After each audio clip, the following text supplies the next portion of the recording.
All right, let's jump right into this. Today, we're tackling a bit of a mystery.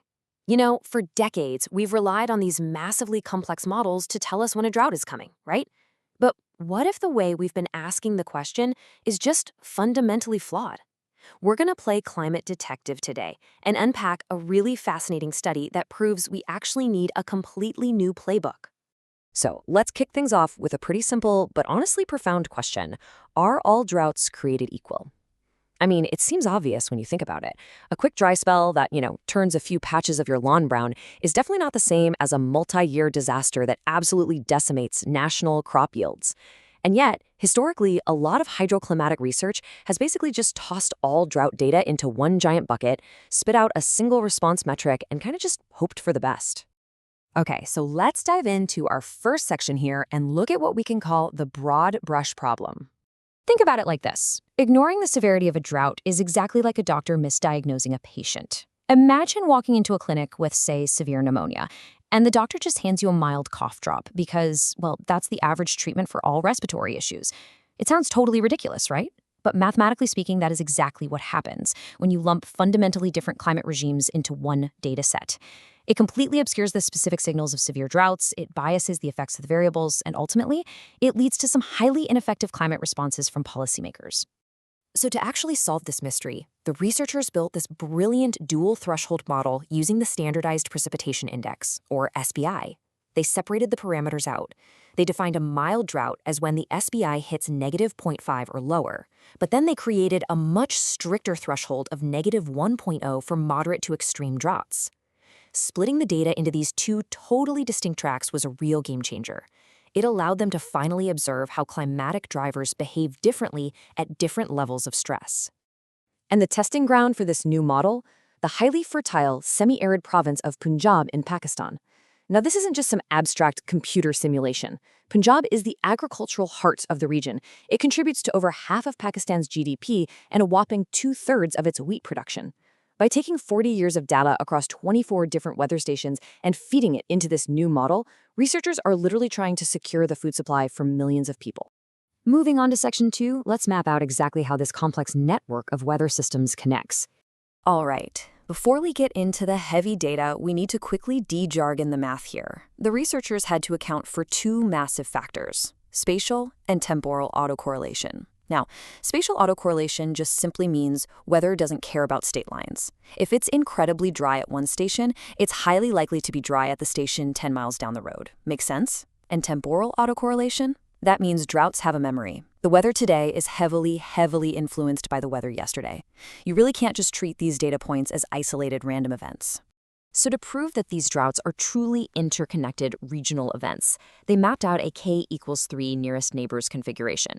Basically, this means every single physical weather station is mathematically linked to its 3 closest geographic neighbors. Using tools like Moran's I and 𝗬𝗰𝗂𝘂 statistics, which are just ways to measure clustering, they proved beyond a shadow of a doubt that drought conditions strongly cluster together in space. It's like a giant puzzle. The data is an interconnected web, definitely not just a series of isolated dots. Okay, so we've mapped the network. Now let's hit Section 3 and see how they filtered out all the noisy data to find the true culprits. The researchers really acted like statistical detectives here, using this incredibly rigorous 3-step process. First up, correlation screening. If two variables were basically telling the exact same story, like wind speed at 2 meters versus wind speed at 10 meters, they just dropped one to avoid redundancy. Second, they used lasso regression. Without getting too deep into the weeds, they tested different penalty models to find the absolute sweet spot, the one that gave them the highest predictive accuracy without just arbitrarily throwing out useful data. And finally, they brought in generalized estimating equations to model all of this across the entire geographic network. The sheer rigor of this methodology is just incredible. Step by step, they ruthlessly eliminated redundant variables. Actually, by the time the data reaches the final modeling phase, all the multicollinearity, which by the way is just a fancy way of saying variables are interfering with each other, has been completely stripped away.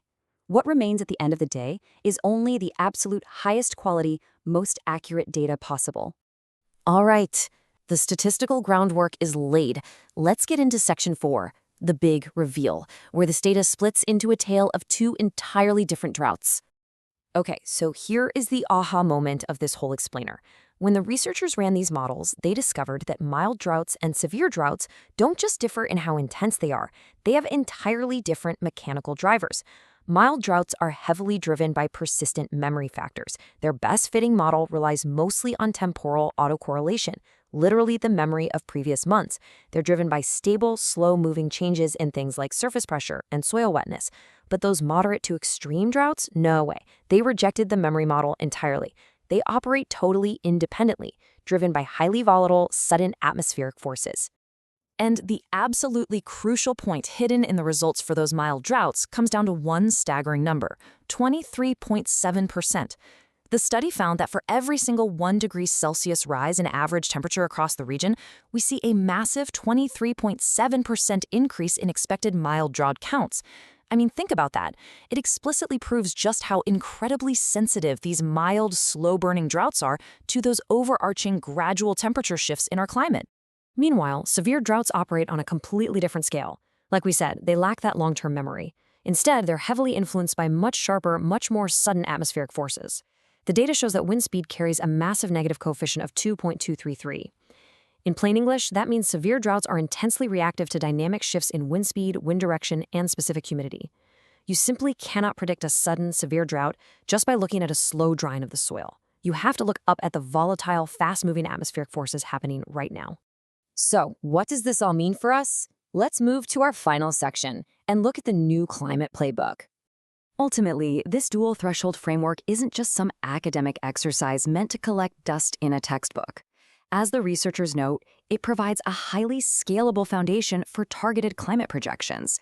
If you're managing the water resources for the wheat fields of Punjab, or honestly any vulnerable agricultural region globally, you can no longer use a one-size-fits-all alarm system.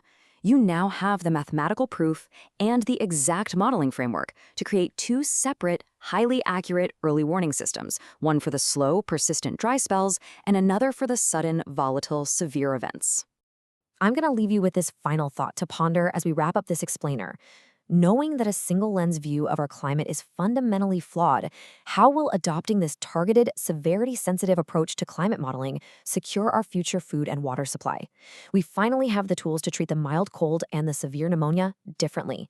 The real question is, how quickly can we implement this across the globe? Keep learning, stay curious, and I'll see you in the next explainer.